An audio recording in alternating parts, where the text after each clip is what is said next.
And Edwin, so let's give a warm thanks to Pia.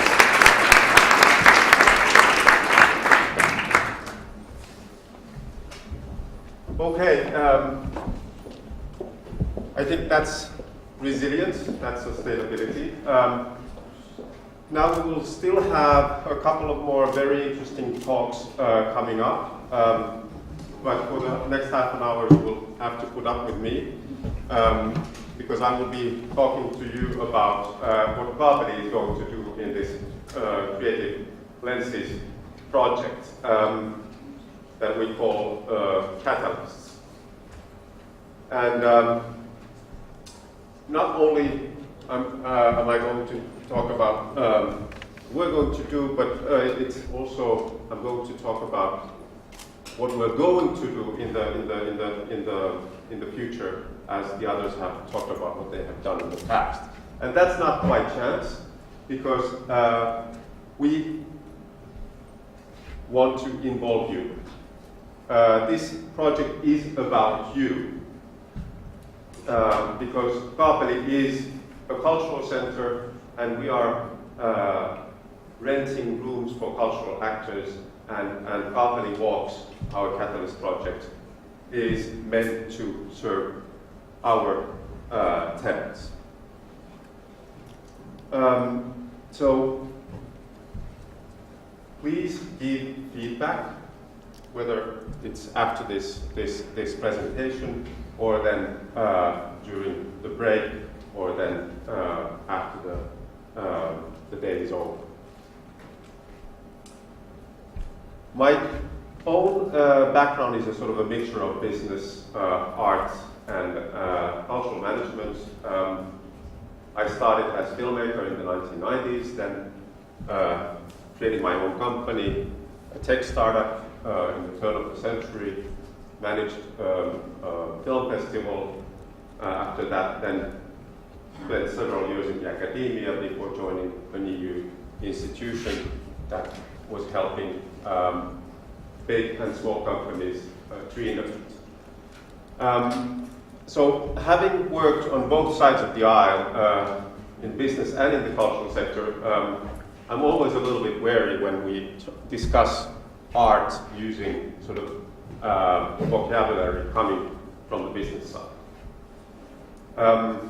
For example, we have such a frenzy of startups in this country right now that you often hear people say that artists should be, or cultural organizations should be more like startups. And I think that's just a terrible comparison. Just like we heard this morning from Bart, roughly 80, maybe even 90% of startups fail.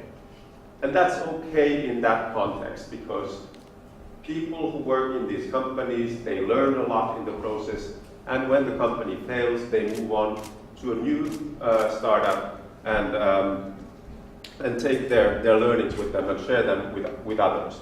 That's sort of accumulating the knowledge. But we don't want 80% of our cultural organizations to die, do we?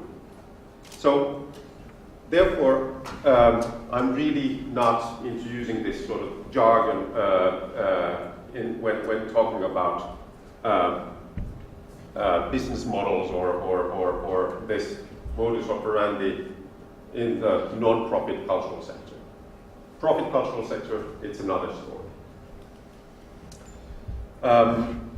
So, what do we then look for when we've been then thinking about this Catalyst project? And Catalyst, again, a jargon. Basically, it's a fancy word for saying a pioneer project where we try where we try out things so that others wouldn't have to fail in trying them out. And then we want to leverage and share these experiences for our others. So what do we do in these pilot projects, and how we have sort of approached this problem? So we see that we can do things better. And things can be little things. And little things matter. So basically, even a small thing like this, so that it won't flip around so that you can't see anyone's name, is a little thing that is really important and a thing that we can learn from each other. So learning from each other is really important. That's also what this project is about. We are exchanging experiences with other partners. We are changing experiences with partners in the Trans-Europe Calls network, and that's how we accumulate knowledge and become a little bit better each time in what we do. This is collaboration. So really, collaboration is working with others, but it's not only that. It's about coming up with new ideas. It's about coming up with something that we can serve or we can't provide by ourselves. So it's always a sort of a 1 + 1 is more than 2. And we should always think about collaboration in a way that it's sort of a win-win situation for both of the partners. And when we get what we get out of it is something unique. And then it's participation. And when I'm talking about participation, I'm talking about collaboration with our audience, with the users, with the customers, whatever you call them. I think that's really important especially at our times when people are used to participating, whether it's through social media or through participating in crowdfunding, whatever. People are empowered and they want to have a say in all sorts of services, including cultural services. And why? Why is that important? Because that's all about experience. So we need to think about the experience as a whole. So these are the sort of the principles that we have sort of adopted when thinking about KaapeliWalks. And of course, then we need to solve some sort of a problem. So let me just draft you a picture of Kaapeli's challenge. Kaapeli, as many of you might know, is a company owned by the city of Helsinki. We're a limited company. We've been around for 25 years, so well established, and we're doing fine. We have an occupancy rate which is close to 100, and people don't want to leave our premises. So that's very good for any company, almost. However, in a situation like this, where you have your rooms filled and the only sort of situation or the only direction that you go is down, is not a very good thing. So when we have a full house, we need to find some sort of a way to grow our business. We can do that in several ways, and we've been sort of discussing this inside the company, and I hope that in Paul's terms we're part of the Northern Lights, and that we share some of the ideas, and that this is not only my perspective, that we acknowledge that we need to change, and we can change, and we can grow in 3 different directions. We can grow in size, so we can expand our current walls. This is actually something that we're doing. We will be building a new dance house as an extension to Kaapeli tehdas, so this facility. And we're contemplating also on new sites. But we can also grow in trying to do things a little bit better than what we've done so far. And the third dimension is doing something completely new. And so with KaapeliWalks, this is exactly what we try to do. Now, this is a real problem for us. We have roughly 500,000 visitors in Kaapeli every year, but we don't know who they are, because they are actually customers of our tenants. And when we ask our tenants, they don't know who they are, because this 500,000 people is then consists of small groups that are then go to one of our customers. So no one has a big picture who these people are. And that is sort of a tragedy that we can't know what they want, we can't solve their problems if we don't know who they are. So we should be able to sort of get around that. We have a sort of a low-hanging fruit in Kaapeli that we haven't picked, and that's the people who are coming here and would like to do more, but they don't know what more there is to do.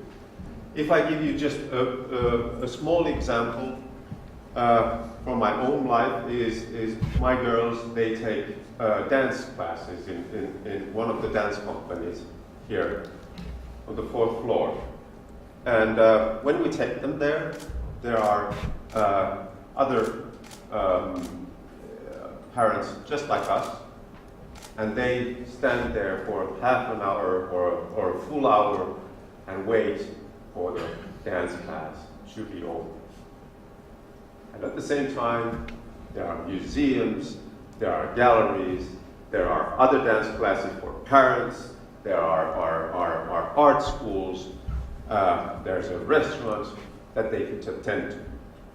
But we as a company, we haven't done anything to take them from the dance company to experience these other possibilities.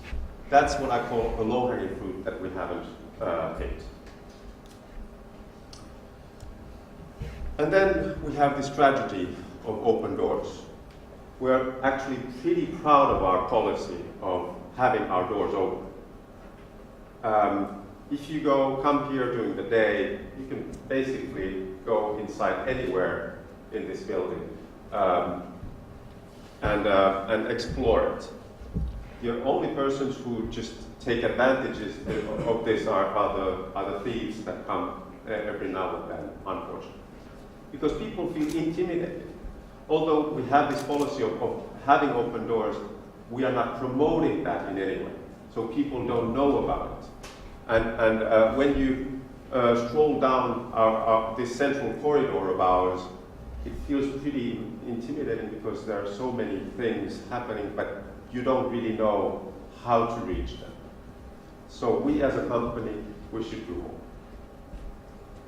So this is one little part of the answer, KaapeliWalks. So what is it? Basically, it's the stories from the past. This facility is filled with stories, starting from the first managing director of Kaapeli, Werner Beckman. He was a 2-time Olympic gold medalist, the first Finnish Olympic gold medalist. He used to have a greenhouse on the top floor of this building. He also built wrestling arena on the rooftop for the 92 Olympics. This building has also served as the sort of the birthplace for the Nokia mobile miracle. While this was the cable factory of Nokia, they had also their electronics department here. So actually, telephones were also, or the mobile telephones were invented here. I mean, who has these stories? Well, then these walks are also about taking people behind the scenes, behind the closed doors that we cannot open, but our tenants can. So getting into an artist atelier, getting into a radio studio, getting into an art school and trying out painting. So this is something that we can facilitate as a company. It's also about discovering spaces and tenants. So the biggest space that we have is Merikaapelihalli, which is more than 3,000 square meters, and it's huge. You can run a 100 meters race in that hall alone. And it's worth seeing. It's just sort of an experience in itself. And we want to promote the tenants in order for people to see them. But basically, actually, we've been doing this for a long time already.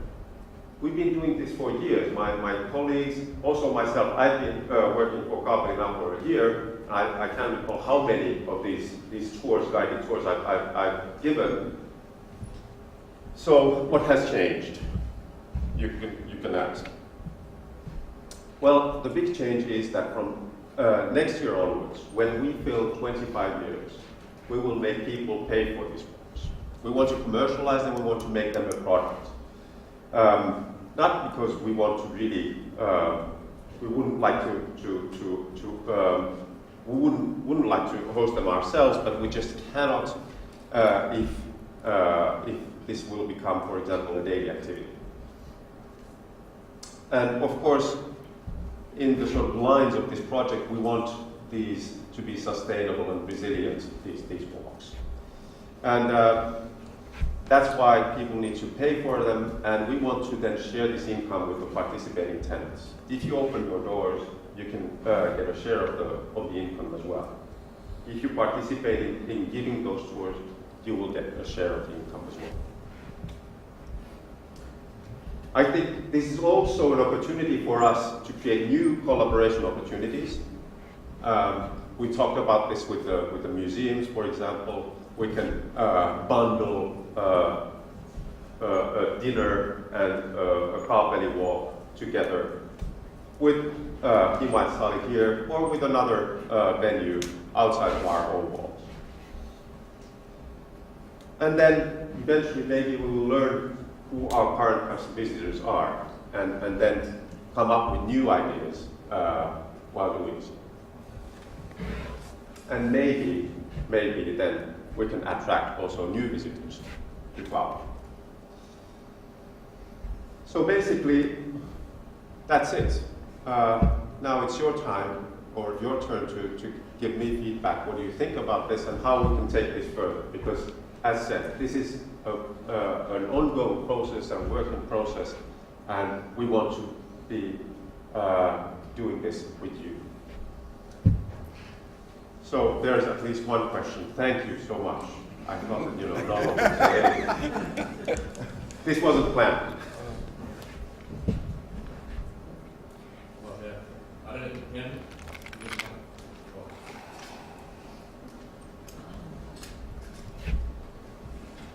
Hi. Hi. Thanks for the presentation and the insight about this place. I think there's still a lot for me to explore. You mentioned this place is a full house, but have you understood, is a full house in terms of time? What do you mean? So, for example, the occupancy might be 100% between, say, 5 o'clock and 9 o'clock at night, but what's the occupancy in terms of time between, say, 8 o'clock in the morning and Okay, 5 o'clock, that kind of thing? Yeah, let me just be more precise. So, roughly 85% of from 80 to 85% of our income is coming from long-term tenants. So, just there's no more room that we can rent out because they are paid, and they pay for the whole day. And then roughly the rest is coming from short-term event spaces like this one that we rent out. And of course, there's always a little bit of maneuver, and we can, there are building days, and then, but basically, even our long-term tenants are then renting out and sharing rehearsal spaces, for example, dance companies. So they are making more out of the space than their own use. So we try to optimize that as well, and we do also facilitate that to some extent.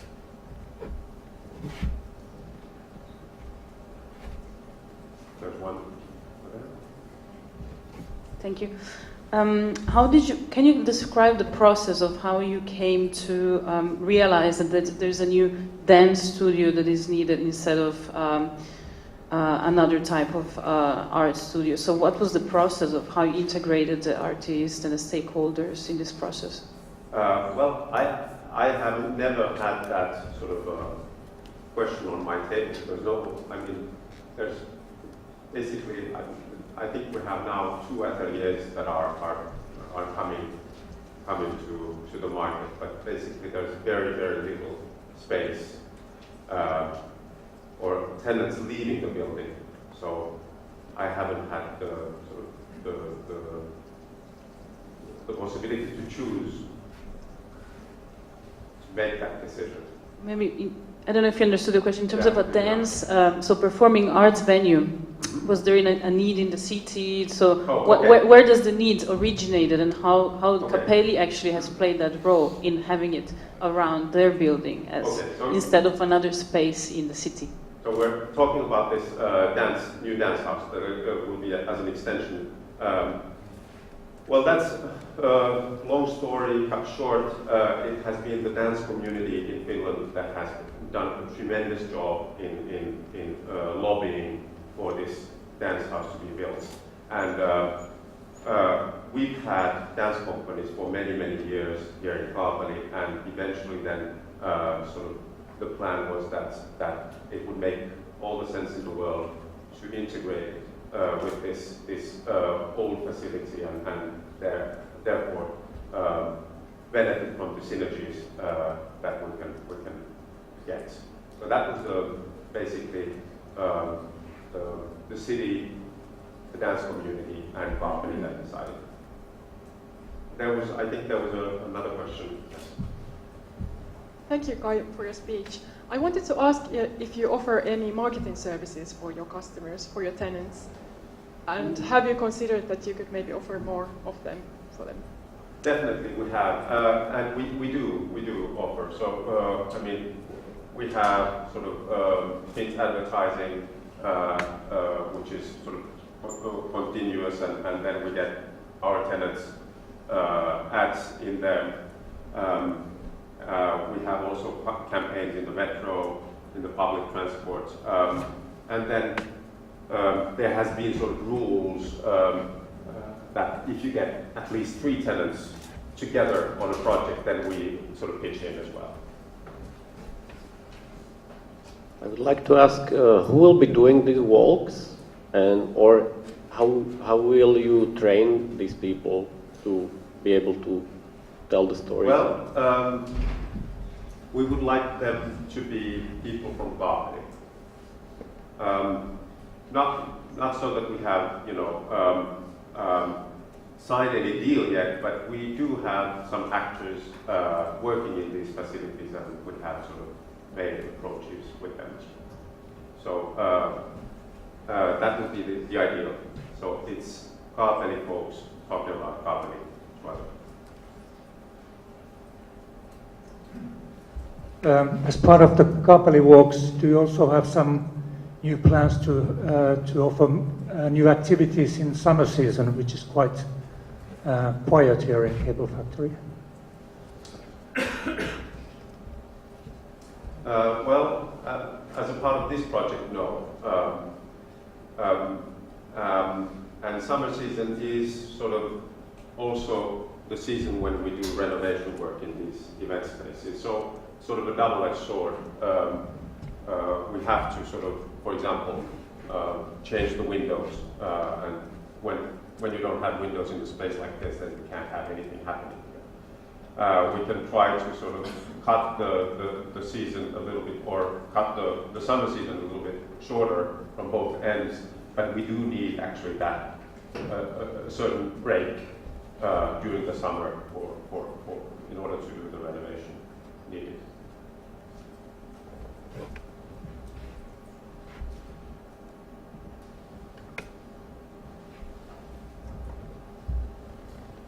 In terms of attracting new customers, or as you gave an example that, Sorry, I can't. as you mentioned about attracting new customers, or getting more out of what is already available. Like you said, that you might be a parent waiting, and then there are other parents waiting. Of course, maybe the other parents are having their own businesses or working for other companies, corporates? How is Kaapeli trying to some way collaborate with corporate sector in some way to sort of maybe educate them in the way of, well, I'm thinking in a way of thinking to influence that, and what can there be a bit more of a, I guess you can say collaboration or synergy, or maybe like well, we're open to all sorts of ideas, obviously. I think there's really this sort of low-hanging fruit that needs to be picked, and it's they are already inside our walls, and they're just waiting, you know, in their overcoats and sitting and sweating, and they have nothing to do, and it's tragic because there's plenty of things to do. So that's why I mentioned these people. I mean, there are other potential target groups, namely people living around, so the local people who are already coming here, but we don't really have a sort of offering for families. We don't consider, you know, we as Kaapeli, we've never had a relationship, a customer relationship with the visitors coming here, because that relationship has always happened between our tenants and the visitors. So we as Kaapeli we've never taken the responsibility of really taking this to another level. And typically a family would be an entity where the kids would go one way and the parents would go another way. And you know, you need a middleman there to facilitate people finding these sorts of these different attractions or different cultural services. And then another sort of a tragedy is I was reading New York Times in July, and they mentioned on their 36 hours tourists page, which was about Helsinki, and they said on Sunday, so it's always a weekend in some European city or US city where you spend 36 hours, and then they give you a sort of a model schedule. And this was about Helsinki, and they said that, well, on Sunday afternoon at 2 o'clock you have to go to Kaapeli. And then on Sunday afternoon at 2 o'clock there's nothing open in Kaapeli.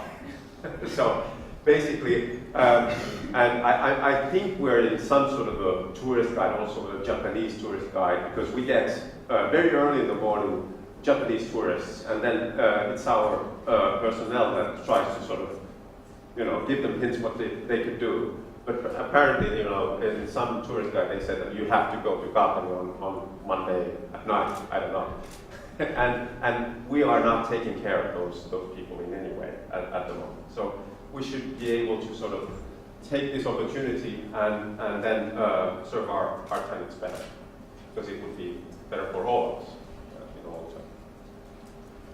I think this has to be another last question, because here was one question. Okay. Sorry. One question from, because I have a building board meeting tonight, and there's a lot of people who live in my building, and we're having a meeting what we're going to do next year. Always interesting, always super entertaining, not easy at all. So I'm wondering, now that you run the building and run the show, you're the host for the tenants, right? Mm-hmm. So how do you collaborate and how do you involve them into this new idea that you have as a host? How can you tell us something about the forums? How do you build new ideas, and how does that interaction work? Well, basically, as said, I mean, we've been doing this already for a number of years, so we know our tenant pretty well. So we just, you know, call the right person and ask, we have a group coming in. So I think that part is pretty easy. Where it gets more complicated is who's going to run them, how much it's going to cost. Do we have like several tours or one single tour, which is sort of general tour, or do we have like painting tours or music tours, because we have rock groups downstairs, we have painters upstairs, then we have all these dancers all over the building. So really we need to sort of then focus down on what we want to provide. And then we need to make some choices, and those choices haven't been made yet. And we need to discuss. How? Well, I mean, we have these sort of forums, internal forums, where we invite our tenants to join, and then we discuss this. We have a couple of different ones. So that's sort of the toolbox that we have. And also then personal relations. But I think